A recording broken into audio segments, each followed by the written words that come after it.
Good morning class. आज world of science में हम बायोलॉजी कंटिन्यू करेंगे। बायोलॉजी में हमने कितना तक किया था? हमने प्रोकैरियोटिक सेल कर लिया था, बैक्टीरिया के बारे में। आज हम यूकैरियोटिक सेल करने वाले हैं।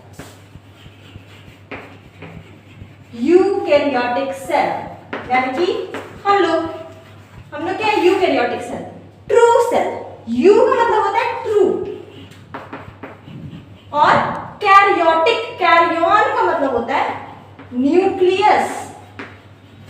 तो ट्रू न्यूक्लियस जिस सेल के पास होता है उसे बोलते हैं यूकैरियोटिक सेल।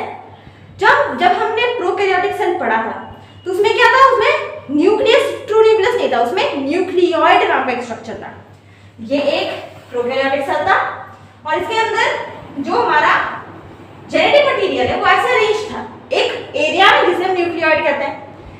यहाँ पे ट्रू न्यूक्लियस यानी कि एक मेम्ब्रेन बाउंड स्ट्रक्चर है जिसके अंदर ये जेनेटिक मटेरियल रहता है। मेम्ब्रेन बाउंड इस स्ट्रक्चर को हम लोग बोलते हैं न्यूक्लियस। ऐसा मेम्ब्रेन बाउंड स्ट्रक्चर जिसके अंदर जेनेटिक मटेरियल रहे। इसकी तरह नहीं, ये प्रोकैरियोटिक सेल में था, यहाँ पे कोई मेम्ब्रेन नहीं थी। ये जेनेटिक मटेरियल यूं फ्लोट कर रहा था साइटोप्लाज्म में, इस एरिया में, डेंस एरिया में, जिसे हम बोलते थे न्यूक्लियोइड। और क्या होता है यूकैरियोटिक सेल में? यूकैरियोटिक सेल में membrane bound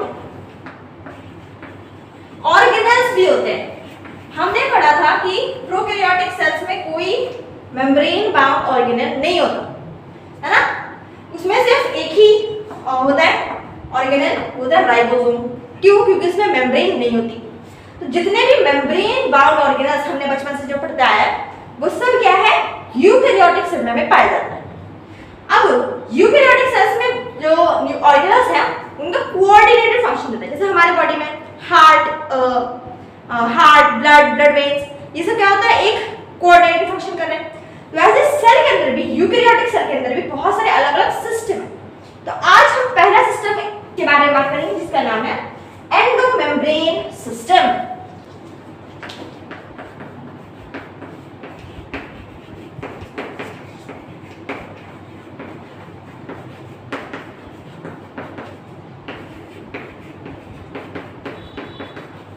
endomembrane system, endomembrane ये जो वर्ड है इसका मतलब क्या होता है?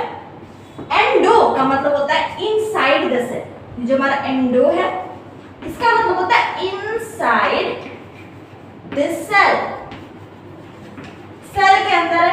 ये समझ में आया? मेम्ब्रेन, इस सिस्टम का नाम एंडोमेम्ब्रेन क्यों है? ये मेम्ब्रेन क्या सिग्निफाई कर रहा है? तो मेम्ब्रेन सिग्निफाई कर रहा है कि बहुत सारे मेनी मेम्ब्रेन बाउंड ऑर्गेनेल्स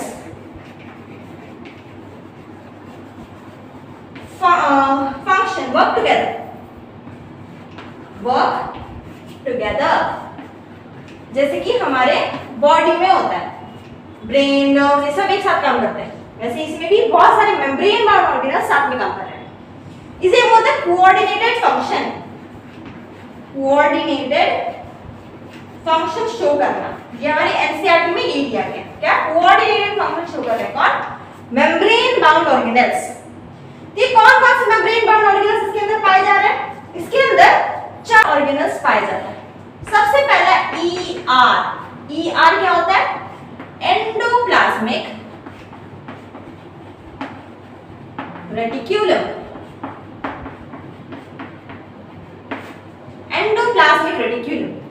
दूसरा होता है GC। GC क्या है? Golgi complex. तीसरा है हमारा लाइसोसोम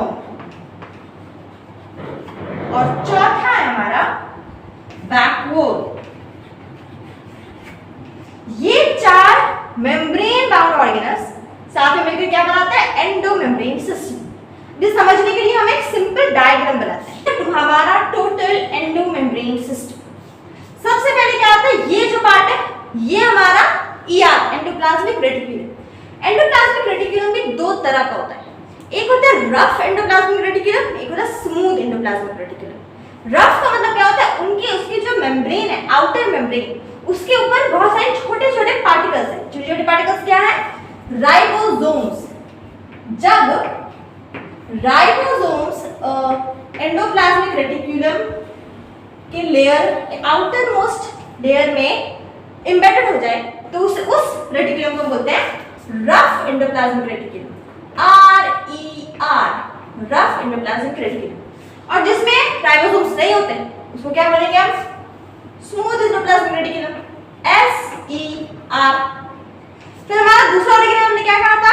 दूसरा ऑर्गेनेल था हमारा GC यानी कि गोल्गी कॉम्प्लेक्स। तीसरा क्या था? लाइसोसोम। और चौथा क्या था? वैक्यूल। अब ये कोऑर्डिनेटेड फंक्शन करते कैसे? हमने बोला कि ये कोऑर्डिनेटेड फंक्शन शो करते हैं, चारों साथ में मिलकर काम करते हैं। कैसे करते हैं? जो हमारा रफ एंडोप्लाज्मिक रेटिकुलम होता है, क्योंकि उसमें राइबोसोम लगा हुआ है, राइबोसोम का काम क्या होता है? प्रोटीन सिंथेसिस, इसे हम प्रोटीन फैक्ट्री कहते हैं। तो यहां से या तो प्रोटीन निकलेगा,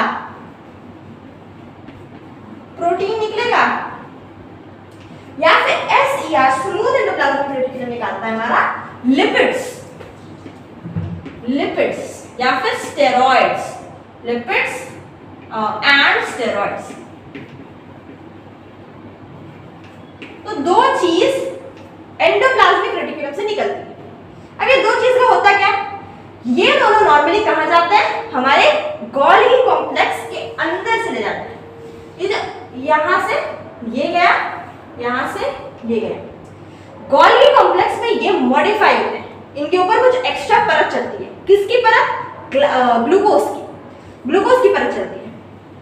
तो यहां से ये जब आते हैं, ये हो गया हमारा लिपिड, इसके ऊपर परत चल गई ग्लूकोज की, ये क्या हो गया?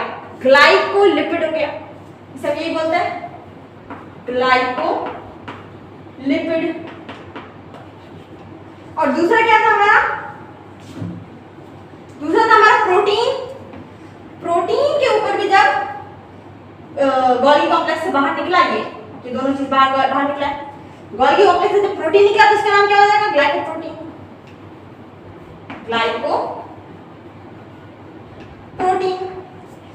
यही ये सब मॉडिफिकेशन, ग्लाइकोलिपिड, ग्लाइकोप्रोटीन ऐसे मॉडिफाई होके ये एक और ऑर्गेनेल को जन्म देता है जिसका नाम है लाइसोसोम। तो लाइसोसोम एक मॉडिफाइड फॉर्म है जो कि rough endoplasmic reticulum, endoplasmic reticulum से जो मटेरियल निकलता है उसे गोल्गी कॉम्प्लेक्स मॉडिफाई करता है और उससे ही लाइसोसोम भी बनता है। ये सब तो बनते हैं, लाइसोसोम भी बनता है। इसी के साथ ये जो दोनों चीजें हैं, ये अगर स्टोर करनी है, जैसे कि प्लांट सेल में बहुत सारी चीजें स्टोर होती है, तो उसको स्टोर करने के लिए क्या होता है? ये घुस जाते हैं हमारे वैक्यूल के अंदर। एनिमल सेल में वैक्यूल को उतना रोल नहीं होता, ज्यादातर वो एब्सेंट होता है, पर ये प्लांट सेल में बहुत इंपॉर्टेंट रोल होता है। स्टोर हाउस ऑफ सेल बोलते हैं वैक्यूल। तो ये ओवरव्यू था किसका? एंडो मेम्ब्रेन सिस्टम का। अब एक एक ऑर्गेनेल को डिटेल स्टडी करते हैं। पहला ऑर्गेनेल जिसकी हम बात करते हैं उसका नाम है एंडोप्लाज्मिक रेटिकुलम। हमने ऐसा दिखता है वो कुछ ऐसा, हमने अभी पिछले डायग्राम में बात की। ये न्यूक्लियस के सबसे पास होता है एंडोप्लाज्मिक रेटिकुलम। क्या होता है? न्यूक्लियस के सबसे पास। तो ये क्या होता है? रेटिक्यूलर, ये नेटवर्क लाइक स्ट्रक्चर है। रेटिकुलर का मतलब क्या होता है? जो एंडोप्लाज्मिक रेटिकुलम, इसे हम क्यों बोलते हैं रेटिकुलम? क्योंकि इसमें नेटवर्क होते हैं, नेटवर्क लाइक स्ट्रक्चर होता है जो कि पूरे साइटोप्लाज्म में स्प्रेड होता है। जैसे कि जो पूरा सेल है हमारा, ये हर जगह स्प्रेड होता है। यहाँ पे भी होता है, यहाँ पे भी होता है, ऐसे करके हर जगह स्प्रेड होता है। दूसरा क्या? ये भी दो हिस्सों में बटा हुआ है। एक होता है रफ एंडोप्लाज्मिक रेटिकुलम, दूसरा smooth endoplasmic reticulum. Rough endoplasmic reticulum का एक ही काम है जो कि प्रोटीन फॉर्मेशन बाय किसकी मदद से? राइबोसोम की मदद से। ये जो रफ एंडोप्लाज्मिक रेटिकुलम है, यही स्मूथ एंडोप्लाज्मिक रेटिकुलम बना रहा है ना। रफ एंडोप्लाज्मिक रेटिकुलम के बाद में स्मूथ एंडोप्लाज्मिक रेटिकुलम, यानी कि रफ एंडोप्लाज्मिक रेटिकुलम क्या है? Precursor of smooth endoplasmic reticulum. Smooth endoplasmic reticulum क्या करता है? स्टेरॉयडल हार्मोन्स बनाता है, स्टेरॉइड्स बनाता है, लिपिड से स्टेरॉइड्स बनाते हैं। स्टेरॉयडल हार्मोन्स के एग्जांपल्स क्या क्या हैं? जैसे कि एस्ट्रोजन, प्रोजेस्टेरॉन, जो हमारा इमर्जेंसी हार्मोन होता है एड्रेनलिन। तो ये सब काम, ये सब क्या होता है? स्टेरॉयडल हार्मोन्स कौन बनाता है? स्मूथ एंडोप्लाज्मिक रेटिकुलम बनाता है। ये जो हमारा endoplasmic reticulum muscle cell cell के अंदर एक नया मॉडिफिकेशन होता है इसमें, जिसे हम बोलते हैं सार्कोप्लाज्मिक रेटिकुलम। मॉडिफिकेशन किस तरह का होता है? ये अब स्टोर कर सकता है कैल्शियम आयंस को। तो इस मॉडिफिकेशन के लिए ये जो एंडोप्लाज्मिक रेटिकुलम है, इसका नया नाम पड़ गया सार्कोप्लाज्मिक रेटिकुलम। कहां? Muscle cells. लिवर में भी इसका एक और काम होता है, मॉडिफिकेशन होता है डिटॉक्सिफिकेशन करने के लिए। ये हो गया एंडोप्लाज्मिक रेटिकुलम। नेक्स्ट आते हैं हम गोल्गी कॉम्प्लेक्स में। हमने पढ़ा था गोल्गी कॉम्प्लेक्स अच्छे से कुछ ऐसा दिखता है। अगर इसकी लेबलिंग करें तो ये जो सबसे ऊपर वाला पार्ट होता है ना, सबसे ऊपर सबसे बड़ा पार्ट, ये जो हिस्सा है इसे हम बोलते हैं सिस फेस, क्योंकि ये जो हमारा कॉन्वेक्स मिरर की तरह दिखता है, इसलिए हम कॉन्वेक्स फेस भी बोलते हैं इसे। और यहाँ पे क्या हो रहा है, यहाँ से एंडोप्लाज्मिक रेटिकुलम से जो मटेरियल होता है वो यहाँ पे एंटर करता है ना। तो यहाँ पे इसीलिए हम इसे फॉर्मिंग फेस भी बोलते हैं, फॉर्मिंग फेस। तो इसका क्या नाम हो गया? सिस फेस या कॉन्वेक्स या फिर फॉर्मिंग फेस। अब ये पूरा सीरीज चला, यहाँ पे ये जो रीजन है ये डायरेक्टली ऑपोजिट होगा इसका।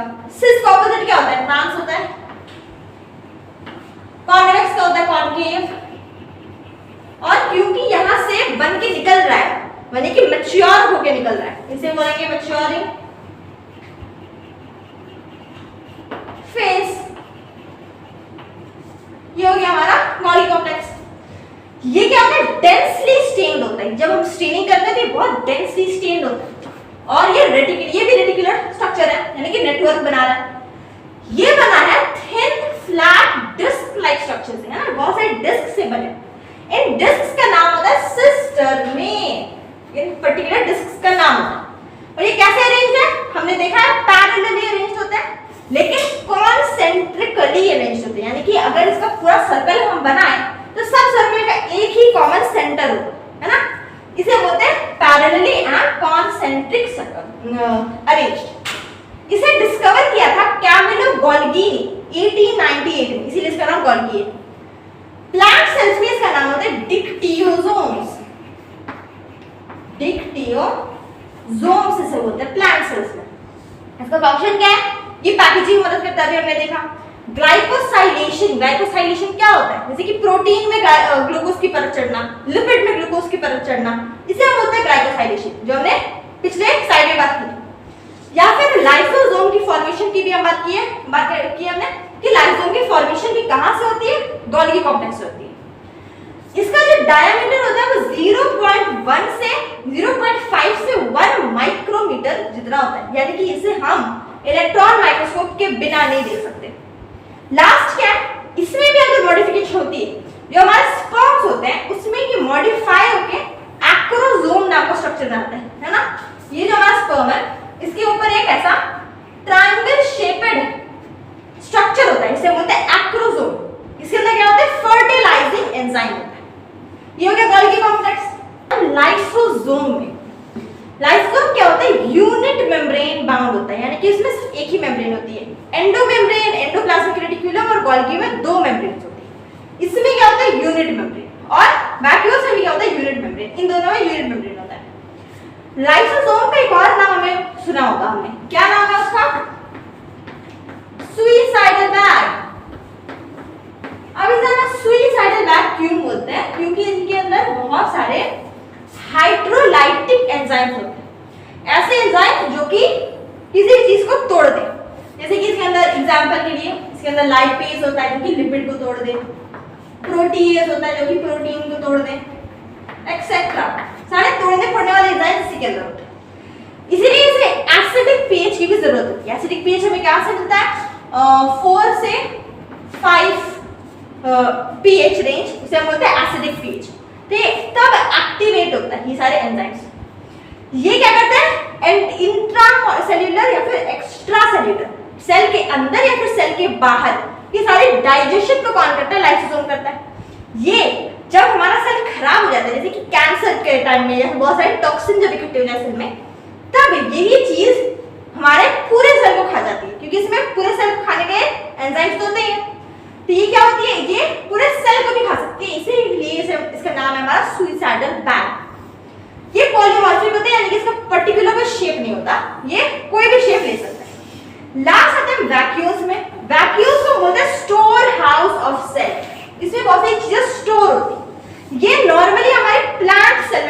पाया जाता है, एनिमल सेल में उतना नहीं होता। तो प्लांट सेल में जो वैक्यूल्स होता है उसके ऊपर एक जो यूनिट मेम्ब्रेन है, सिर्फ एक ही यूनिट मेम्ब्रेन है, उसे हम बोलते हैं टोनोप्लास्ट। ये क्या है? मेम्ब्रेन का नाम है। प्लांट सेल में ये 90% ऑफ वॉल्यूम, पूरे सेल का 90% कौन ऑक्यूपाई करता है? हमारा वैक्यूल।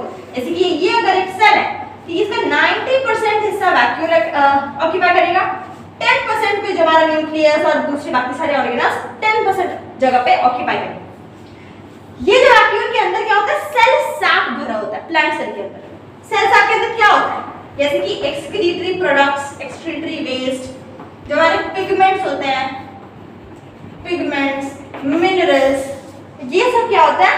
सेल सैक को फॉर्म करता है। और क्या ये इसका काम क्या है वैक्यूल का? टर्जिडिटी देना, सेल को फुलाना।